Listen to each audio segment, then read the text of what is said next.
إن الحمد لله نحمده ونستعينه ونستغفره ونعوذ بالله من شرور أنفسنا وسيئات أعمالنا من يهده الله فلا مضل له ومن يضلل فلا هادي له وأشهد أن لا إله إلا الله وحده لا شريك له وأشهد أن محمدا عبده ورسوله يا أيها الذين آمنوا اتقوا الله حق ولا تموتن إلا وأنتم مسلمون يا أيها الناس اتقوا ربكم الذي خلقكم من نفس واحدة وخلق منها زوجها وبث منهما رجالا كثيرا ونساء واتقوا الله الذي تساءلون النبي والأرحام إن الله كان عليكم رقيبا يا أيها الذين آمنوا وقولوا قولا سديدا يغفر لكم أعمالكم ويغفر لكم ذنوبكم ومن يطع الله فقد فاز فوزا عظيما فإذا قرأت القرآن فاستعذ بالله من الشيطان الرجيم إنه ليس الله سلطان على الذين وعلى ربهم يتوكلون إنما سلطانه على الذين تولونه والذين هم به مشركون. Béni soit l'Éternel, Seigneur Dieu puissant, des créateurs des cieux et de la terre, celui qui a formulé toutes choses, Seigneur. Avant que les choses ne passent à l'existence, il avait la compréhension et la connaissance de toutes choses qui existaient auprès de lui. Nul n'est comparable à lui. Personne ne peut se mesurer à ce Dieu créateur, ce Dieu invisible qui est esprit, qui a visité ses créatures sous plusieurs formes. Mais combien ces créatures l'ont reconnu, combien ont connu son nom, combien ont connu sa gloire et l'ont magnifié. Béni soit celui qui a connu son Seigneur, parce que désormais il sera appelé fils. Mais tous ceux qui l'ont renié, tous ceux qui ont cherché à diminuer ses révélations, tous ceux qui ont cherché à humilier ses fils, tomberont dans leur propre piège. Parce que toi, l'Éternel, tu es Dieu puissant. C'est toi qui veilles sur tes fils. C'est toi qui veilles sur tes serviteurs dignes de confiance. Parce que au commencement était la parole était avec Dieu, et Dieu lui-même était la parole. Tout a été fait par la parole. Rien de ce qui existe entre le ciel et la terre n'a été fait sans lui. La parole a brillé. La parole s'est faite chair, venue au monde. Elle a éclairé les ténèbres. Mais combien l'ont reconnu? Tous ne l'ont pas accepté. Et Dieu est lumière. Et lumière sur lumière et une grâce sur grâce. Bénis soient ceux qui ont connu leur Seigneur avant de quitter ce monde. Parce que les hommes sont en division. Ils sont en querelle. Ils sont dans les guerres tribales. Des guerres religieuses qui n'ont pas la place d'être. Parce que se sont divisés au sujet de leur Seigneur. Il n'y a qu'un seul Dieu dans les cieux et sur la terre parmi les hommes. Car s'il y en avait 2 ou 3 dieux, ce sont des voyous. Nous, on ne connaît pas ces dieux.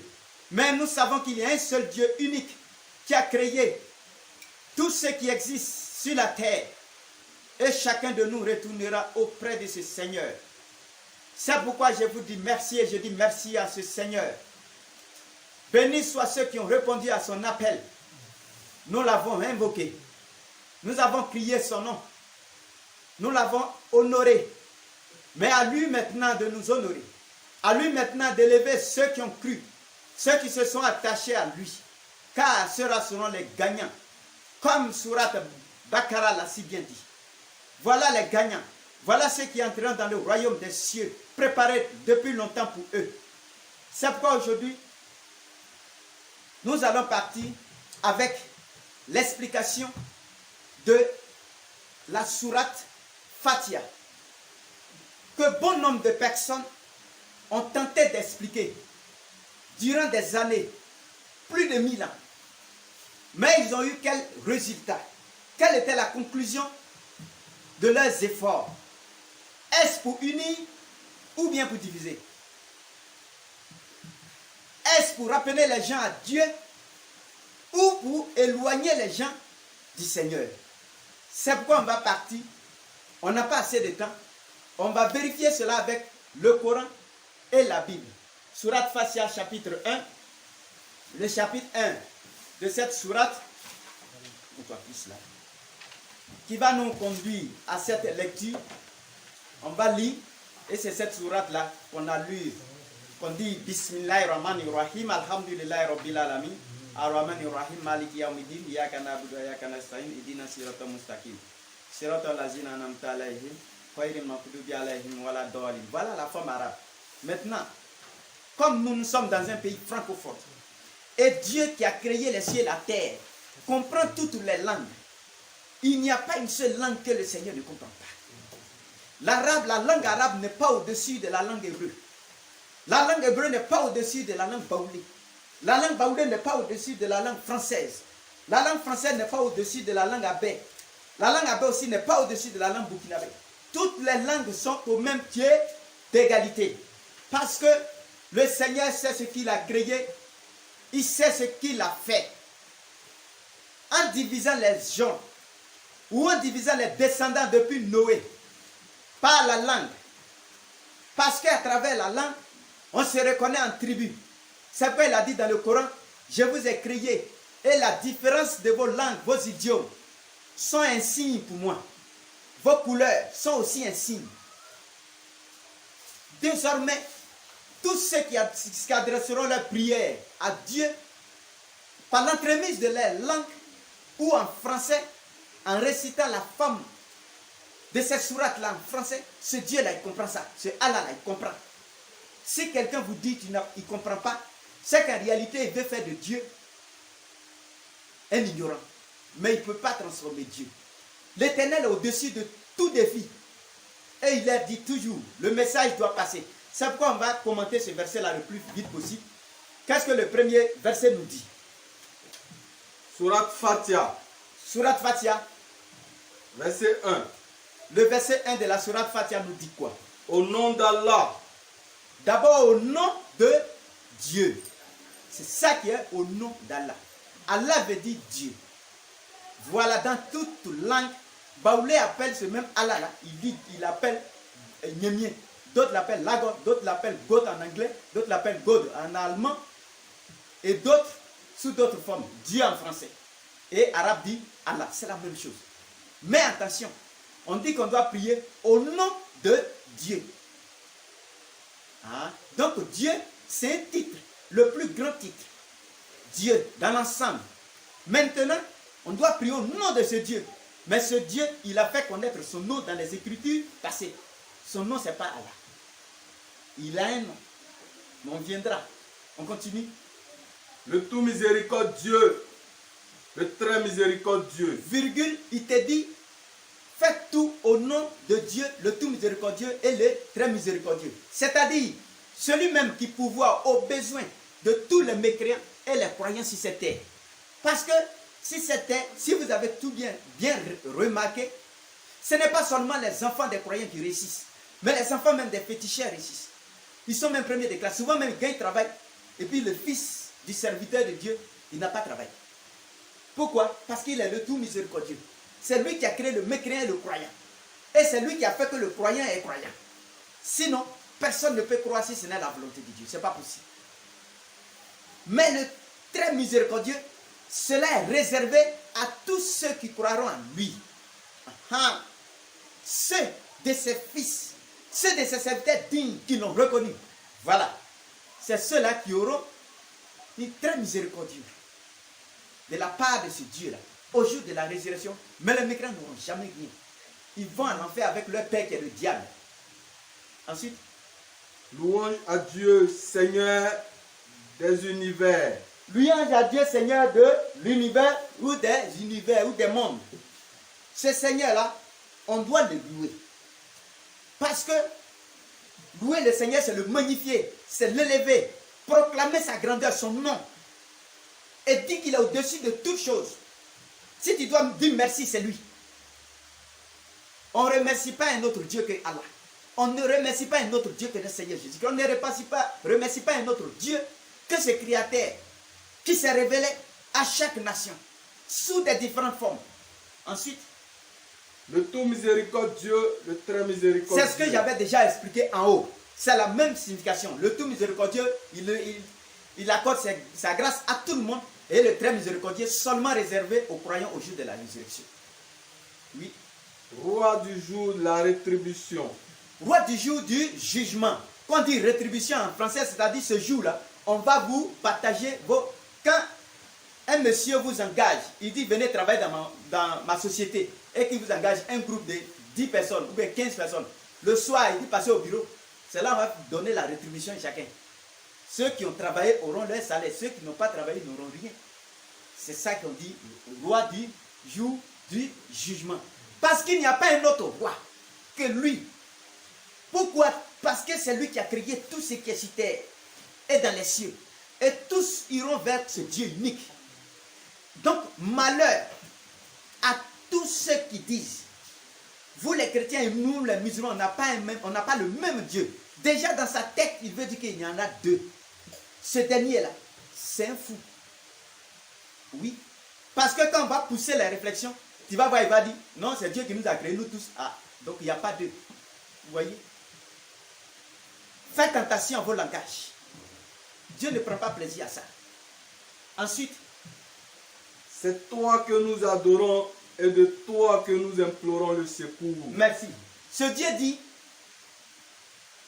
il révèle ce verset pour dire, c'est toi que nous adorons. Mais à d'autres là, ce n'est pas lui qu'ils adorent. C'est les wari là, ils adorent, l'argent. S'il n'y a pas là, lui il va couper tête. Là, lui il doit avoir pour lui. Sinon le reste s'en fout de ça. L'homme comme ça, là, son idole c'est l'argent, wari. Il s'en fout. S'il va marcher sur le pied de quelqu'un, ce n'est pas son problème. Il va se prosterner à la mosquée. Celui-là, il connaît Dieu. Jamais du tout, il ne connaît pas Allah. C'est un faux parmi les faux. Et il sera le fils du diable. Le premier que le diable aime. Et puis, ils sont même devant la communauté. Et c'est eux qui dirigent les affaires. Tous les dons qui sont donnés. Mois de Ramadan très passé. Tous les dons faits par les chefs d'État. Faits par les bonnes personnes. Faits par les... D'autres même, ça quitte même en Arabie Saoudite, ça vient. 20 millions, 50 millions de dons. Il va distribuer combien? Il va mettre combien dans ta poche? Vous allez voir s'il adore Dieu ou bien s'il n'adore pas Dieu. C'est là on voit celui qui adore Dieu. Tous sont des faux tricheurs. Parce que tout ce qu'ils ont formulé retombera sur eux-mêmes. Parce qu'ils n'ont pas eu pitié de celui qui a cru en Dieu comme lui. Mais malheureusement, ce dernier n'a pas cru. Ils vont tout camoufler. Il va donner un paquet de sucre pour un quartier. Ils vont se partager 2 carreaux, 2 carreaux, 2 carreaux. Lui, il a 10 paquets, il s'en fout de vous. Et c'est ça, on dit. Le pauvre qui souffre, il faut jeûner 30 jours comme moi. Lui, il a 30 paquets, un paquet par jour. Toi, tu as 10 carreaux de sucre. Entre les deux là, qui va jeûner 30 jours? Voilà les marmailleurs, les faux types. Et c'est ça qu'on dénonce toujours. Donc Dieu dit, c'est toi que nous adorons. Et cela, ça ne s'adresse pas à ceux-là. Mais ça s'adresse à ceux qui souffrent, qui n'ont rien, mais qui ont persisté, qui ont résisté dans cette souffrance, qui ont adoré le Seigneur. Et Dieu connaît leur cœur. C'est cela que le verset s'adresse à eux. On continue. C'est toi que nous adorons et de toi que nous implorons le secours. Voilà. Quand quelqu'un dit, je plaide ton secours. Oh frère, viens à mon secours. Oh frère, viens m'aider. Voilà, aide-moi. Il pleure le secours. Mais nous, on ne plaît pas le secours des hommes. Parce qu'on connaît notre Seigneur, il est capable de toutes choses. C'est lui qui met l'homme dans le mal, c'est lui qui l'enlève. C'est lui qui purifie. C'est lui qui rabaisse. Et c'est lui qui élève. Si tu n'as pas encore compris ça, va apprendre. Si tu connais ton Seigneur, tu vas toujours demander le secours à ce Seigneur. Parce que ce Seigneur est grand. Donc, il dit, et c'est toi que nous implorons le secours. Donc, tous ces féticheurs, tous les menteurs, tous ceux qui ont des gris-gris dans leur maison, sous leur dos, dans leur caleçon ou je ne sais pas où, tout cela, Dieu ne prend pas plaisir à ça. Tu n'as pas encore cru. Ton secours est dans tes gris-gris. Ton secours est dans tes bacs. Ton secours encore dans tes fétiches. Ton secours encore dans tes poudres magiques que tu avales nuit et jour. Tu ne demandes pas secours à Dieu. Et Dieu, lui, connaît toutes choses. Il faut tricher. Mais à la résurrection, tu verras que ses serviteurs avaient parlé. et tu vas regretter de toute ta vie. Toute ta vie passée sur terre. Pour combien d'années? 50 ans, 60 ans, 70 ans, 80 ou 100 ans? Au plus, personne ne peut même avoir 150 ans ici. Pour une vie coûte. Tu as préféré t'attacher au diable et tu as laissé Dieu. Alors que là-bas, la vie est éternelle. 1000 ans tu vis, 2000 ans tu vis, 5000 ans tu vis, 1 milliard d'années tu vis, 2 milliards d'années tu vis encore. Parce que l'esprit qui monte, l'âme qui retourne vers son Seigneur est purifiée et est baptisée au nom de ce Seigneur-là. Et le cachet de Dieu est sur lui. Et cette âme-là vivra éternellement avec son Seigneur dans les cieux. Une nouvelle terre et de nouveaux cieux seront créés par ce Seigneur-là. Et tu vivras éternellement comme les anges. La maladie ne te connaît pas. La tristesse ne peut pas venir à toi. Rien comme violence ne peut t'arriver. Parce que tu vivras comme esprit. Oui, car ton premier corps est mort et détruit. Et a été corrompu par ces puces et des microbactéries du sol. Mais ton âme, rien ne peut toucher l'âme. C'est pourquoi tout homme, le corps de tout homme goûte la mort, mais l'âme de ceux qui sont les fils ne connaîtra jamais la mort, une deuxième mort. Mais tu vivras comme le Fils du Seigneur dans les cieux. On continue. Guide-nous sur le droit chemin. C'est là le palabre commence. Chemin là. Guide-nous sur le droit chemin. Idina sirata mustaqim. Arabe. Qui répète arabe, il ne connaît rien. Ceux-mêmes, c'est descendu de la femme arabe, ils ont oublié le chemin. Ce chemin, ils ont oublié. Alors que Dieu a déjà mentionné ce chemin dans les livres passés, dans la Bible passée. C'est pourquoi Dieu dit dans le Coran, croyez au Coran, croyez à la Bible qui est révélée, les livres passés avant le Coran, croyez à ça. C'est pas pour rien. Parce qu'il sait que son chemin était là-bas. Il a révélé son chemin. Donc, quand vous faites des prières, et quand les gens récitent chaque fois, je me demande si ces religieux musulmans récitent Fatiha même vraiment. Parce que Dina Sirata Mustaqim, tu es en train de faire un doigt, tu es en train de faire une invocation. Dieu, guide-moi sur le droit chemin. Imagine quelqu'un qui se trouve à Daloa et qui demande à quelqu'un, guide-moi à Daloa. Il est fou, ils vont dire lui là, il est fou. Tu es à Daloa, tu demandes, guide-moi à Daloa. Toi, tu as bu, lui là, est-ce qu'il est normal? Ah oui. Donc si c'est un musulman qui prie et qui demande à Dieu, guide-nous sur le droit chemin. Pendant qu'ils disent que le droit chemin, nous sommes déjà dans le droit chemin. Comment tu peux être dans le droit chemin et tu demandes à Dieu de te guider le droit chemin? Dans toutes tes prières. Réfléchis. C'est Dieu qui a révélé ça. Parce qu'on est encore à côté du droit chemin. Le droit chemin, c'est une personne que Dieu a révélée et qui est passée sur la terre. Ce droit chemin-là, son nom s'appelle Jésus-Christ. Et c'est ça qui fatigue les religieux musulmans qui ne comprennent pas. Ils pensent que quand on dit droit chemin, même Mohamed n'a pas dit droit chemin. Mais est-ce que Mohamed est dans le faux? Jamais. Tous ceux qui pensent que le prophète Mohamed est dans le faux, c'est des faux types. C'est eux qui vont en enfer avec le Père, le diable. Mais Dieu a révélé ce chemin-là. Parce que Jésus-Christ lui-même, il dit, pour ceux qui ont la Bible, Jean 14, verset 6, pour ceux qui peuvent lire, vont voir. Ce n'est pas moi qui ai écrit ça. J'ai trouvé ça. Et la Bible, le prophète Mohamed aussi a trouvé ça. Mais il n'a pas dit c'est faux. Il dit, je suis le... Jésus-Christ tient ça devant ses compagnons et puis il parle. Il dit, je suis le chemin, la vérité, et puis en plus, je suis même la vie. Est-ce que vous comprenez ça? Qui a vu? Jean 14, 6. Je suis le chemin, la vérité et la vie. Ah, il est le chemin. Et dans ce Coran, on demande, guide-nous sur le droit chemin. Ah, ce chemin, où? C'est ça. Voilà. C'est pour dire que quoi? Nous devons reconnaître tous le Seigneur Jésus-Christ. C'était tout. Toi, musulman, reconnais-le. C'est tout. Et puis tu pratiques ton islam bien là. Tu seras ressuscité auprès du Seigneur. Il aura pitié de toi. C'est ce que ça veut dire. Il ne t'a pas dit va être chrétien. Non, non, non. Tu es chrétien dans ton fond. Et tu es musulman dans ton fond. Tu es tout. Voilà ce que Dieu veut. Parce que les anges là, il n'y a pas de anges musulmans, il n'y a pas de anges juifs, il n'y a pas de anges chrétiens. Et ils font les palabres. Jamais. Un ange, il est tout complet en même temps. C'est-à-dire, lui, il est tout religieux de Dieu. C'est comme ça, nous aussi, on devait être. Pour que Dieu nous donne ses rétributions. Donc, guide-nous sur le droit chemin là. Beaucoup réticent ça. Tant que tu ne reconnais pas ce chemin que Dieu a... Jésus-Christ a dit à ses compagnons là-bas, je suis le chemin. Regarde, il emploie. Quel prophète sur terre a osé dire je suis le chemin. Personne. Parce qu'il ne pouvait pas le faire. Car Dieu avait désigné un chemin pour tous les fils et les enfants, les hommes sur terre, ainsi que toute femme croyante. Voilà le chemin. Oui, c'est ça le chemin. C'est lui. Il est le chemin. Mais est-ce que son corps est chemin physique? Non, c'est sa voix. C'est-à-dire nous reconnaissons le Seigneur comme Seigneur. Et ensuite, nous prions avec le Coran. Et nous suivons les indications du prophète Mohammed. C'est ainsi que le prophète Mohammed sera fier de nous. Qui d'entre eux pense qu'un jour le prophète Mohammed a refusé ce chemin, a refusé le Seigneur Jésus-Christ? Jamais. Jamais du tout. On continue. Le chemin de ceux que tu as gratifiés. Voilà. Le chemin de ceux que tu as gratifiés. Voilà.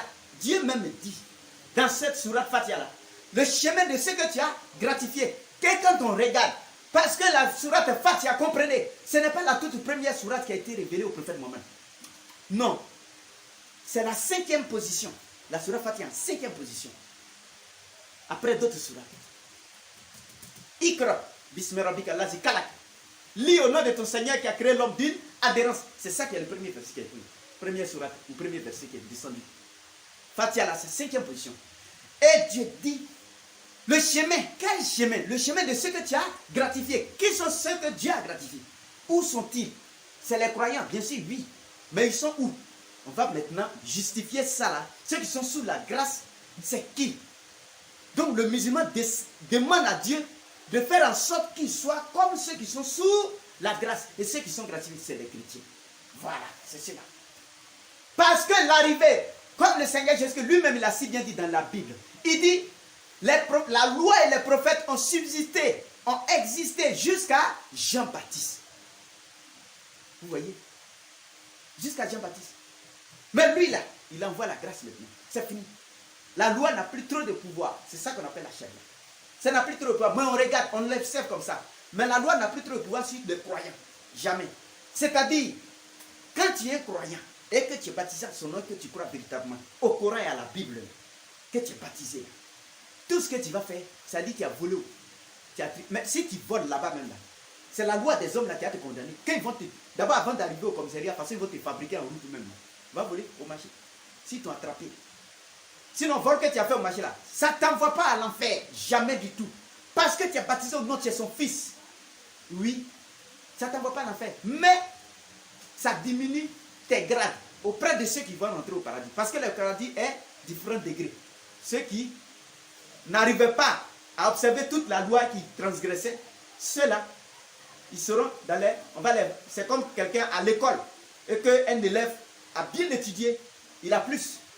Mais celui qui a mal étudié, dans le devoir, il a moins. Il a 2, 5, 6, oui. Mais il est élève. C'est comme ça. On va vous classer. Donc, celui qui observe, c'est bon. On ne prêche pas ça pour dire va voler ou va tricher. Sinon, tes zina, c'est-à-dire fornication, adultère, vol, tricherie, mensonge, ça ne peut pas te conduire à l'enfer, jamais. Parce que tu as baptisé au nom de ce Seigneur-là. Et il a mis son cachet sur toi. Et il a dit, celui qui croit en moi à la vie éternelle. Quand on dit vie éternelle, ça dit ça finit jamais. On n'a pas dit vie moitié. Vie éternelle. Et une vie éternelle, c'est une seule fois. C'est pourquoi ce verset dit, ceux qui sont gratifiés, quand on regarde Jean 1. Allons, Jean 1, verset 14, 15, 16. On va lire ça. Verset 14, 15, 16. Vous voyez, je vais vous, simplement, ceux qui sont sur la grâce, je vais vous lire seulement le verset 15, 16. Jean, lui, a rendu témoignage et s'est écrié. C'est celui dont j'ai dit, celui qui vient après moi m'a précédé, car il était avant moi. Il parlait de Jésus-Christ. Ça, c'est Jean-Baptiste, Yahya, qu'on parle de lui. Et il dit, et nous avons tous reçu de sa plénitude, et grâce sur grâce.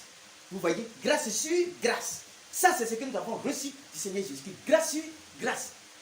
Ensuite, le verset 16 dit, la loi a été donnée par Moïse, mais la grâce et la vérité sont venues par Jésus-Christ. La grâce et la vérité sont venues par Jésus-Christ. Tu vois, voilà ces versets. Et c'est cette grâce-là, c'est lui qui a apporté ça. Et quand on dit un exemple, quand le président de la République prend un décret et puis dit, il va libérer 250 ou bien 500 prisonniers. On appelle ça grâce présidentielle. Et quand grâce présidentielle sort, quand le juge voit ça, tout ce qu'il a fait, qu'il a parlé, article, temps et temps, on doit condamner celui-là. Tout tombe à l'eau. Il n'y a plus aucune loi ne peut retenir ce prisonnier. Il sort avec ses bagages même. S'il veut même, il suite même le juge là, il dit va là-bas même. Et puis ça va. Parce que c'est une grâce présidentielle qui est au-dessus de la loi. Là. Vous comprenez? C'est ça que Jésus est venu faire. La loi existait, la charia existe, c'est vrai. Mais la grâce donnée par Jésus-Christ là, c'est au-dessus de toute condamnation. La loi ne peut plus te condamner. C'est pourquoi j'ai dit, tu as volé, tu as triché, même tu es mort. Tu es mort chez la prostituée là, au commerce là. Elles ont les chambres là. Tu es mort là-bas, tu es allé et puis tu es mort là, tu vas au paradis. Parce que tu as compris ton Seigneur, tu es baptisé en son nom. Oui. Mais on ne dit pas ça pour vous encourager à aller le faire. Parce que ça diminue tes grades auprès du Seigneur. Quand il n'a pas beaucoup de bonnes actions. Je ne sais pas si on arrive à faire la distinction, c'est ce que je suis en train de dire. Et aller commettre le péché. C'est deux choses différentes. Parce que les ennemis, les faux types, tous les corbeaux du désert, ils vont prendre ça pour prêcher autre chose. Et on continue. Ça fait un chemin. C'est pourquoi j'ai dit ceux-là, ce sont les chrétiens. C'est ceux-là qui sont sous la grâce. Et toi, musulman, qui fais toujours. Voilà, c'est ceux-là. Ils sont sur la grâce. Et toi, tu n'es pas encore arrivé là-bas. Tu fais droit tous les jours. Fatia, tu récites ça. Mais ça ne te dit rien. Tu es dans l'islam, tu dis, Dieu n'a qu'à guide-moi sur le droit chemin. C'est que tu n'es pas encore arrivé au droit chemin. Cherche à arriver là-bas. Là, tu vas plus. Quand tu vas réciter là, tu seras à l'aise. Sinon, tous ces religieux musulmans qui sont en train de réciter ça, ils vont en enfer. Parce qu'ils comprennent bien, ils n'ont jamais accepté le Seigneur. Et c'est Dieu qui a fait ça. Il a fait exprès de faire ça. Sinon, il allait révéler son nom clair. Mais il a fait exprès. C'est pour que les orgueils ne pas en enfer. Il a fait ça. Ensuite, nom de ceux qui encourent ta colère. Voilà, on demande à Dieu de ne pas nous guider sur ceux qui encourent la colère de Dieu. Qui sont ceux qui encourent la colère de Dieu? Ah, est-ce que c'est le mécréant là? Le mécréant lui-même, il a déjà mécréant, il a longtemps, le féticheur là. Lui, Dieu même ne l'a pas classé. Mais nous allons voir ceux qui encourent la colère de Dieu. Qu'est-ce que Jésus-Christ lui-même dit? Jean 3, verset 35-36. Pour ceux qui ont Jean 3, verset 35-36. Parce que nous sommes au premier chapitre du Coran que nous utilisons ces arguments bibliques-là pour cautionner le Coran. Quand on va arriver au milieu, vous allez voir que je vais revenir sur ces genres de choses-là pour vous montrer ce qui encourt la colère de Dieu selon le Coran lui-même. Jean 3, 35-36.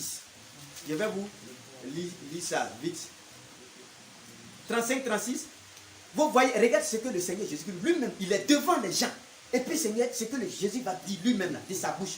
Parce qu'aucun musulman dans le monde ne peut cautionner que Jésus est un menteur. S'il n'est pas un menteur, son livre qui témoigne de lui ne peut pas aussi être faux. C'est pas possible.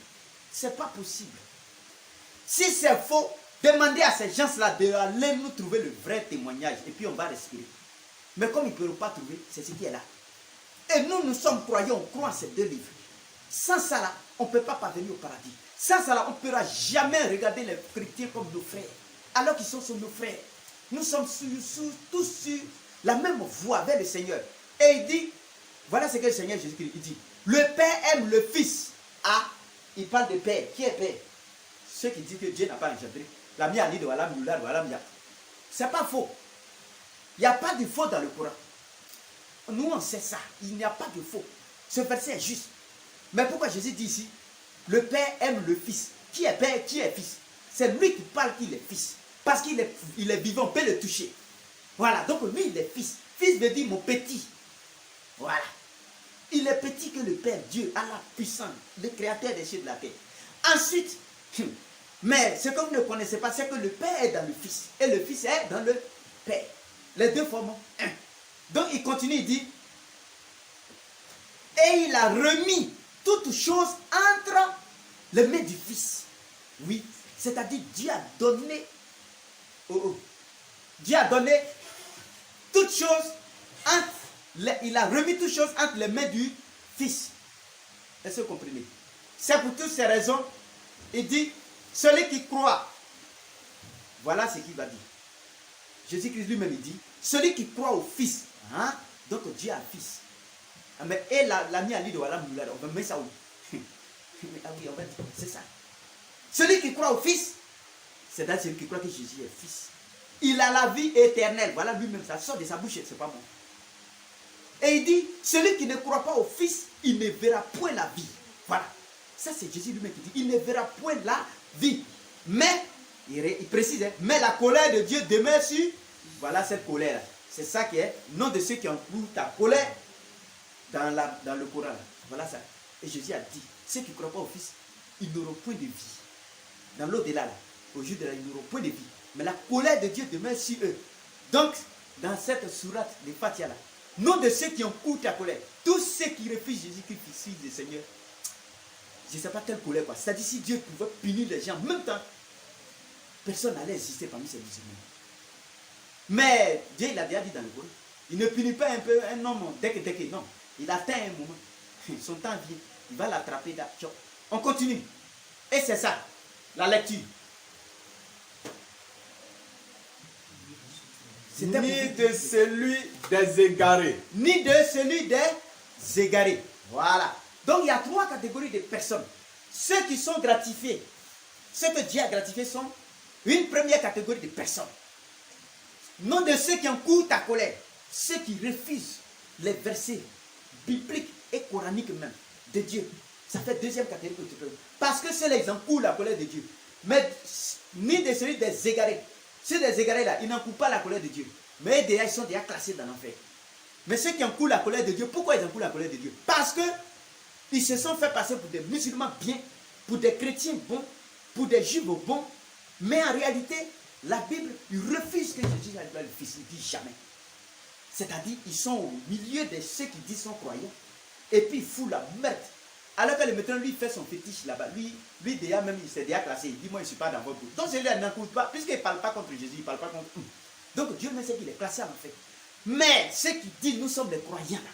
Et puis, c'est eux qui ne croient pas. Ils rejettent les versets. Parce qu'ils disent, nous avons étudié. On a des diplômes. C'est des faux types. Il n'y a rien de bon dans les mains. Et ils ne connaissent rien. Ils vont tout droit en enfer. Parce qu'ils ne connaissent pas le Fils. Celui qui ne connaît pas le Fils ne connaît pas le Père. C'est ce qu'il faut comprendre. Et non pas dire coûte que coûte, je suis musulman. C'est ton nom qui est musulman. Mais ton foi intérieur est le diable. Rien de bon dedans.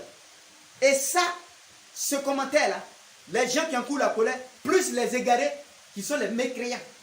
Les encourent la colère, ce n'est pas les mécréants. C'est des croyants juifs, chrétiens, musulmans qui sont dedans, qui ne croient pas véritablement au Fils et qui mélangent tout ce qu'on dit.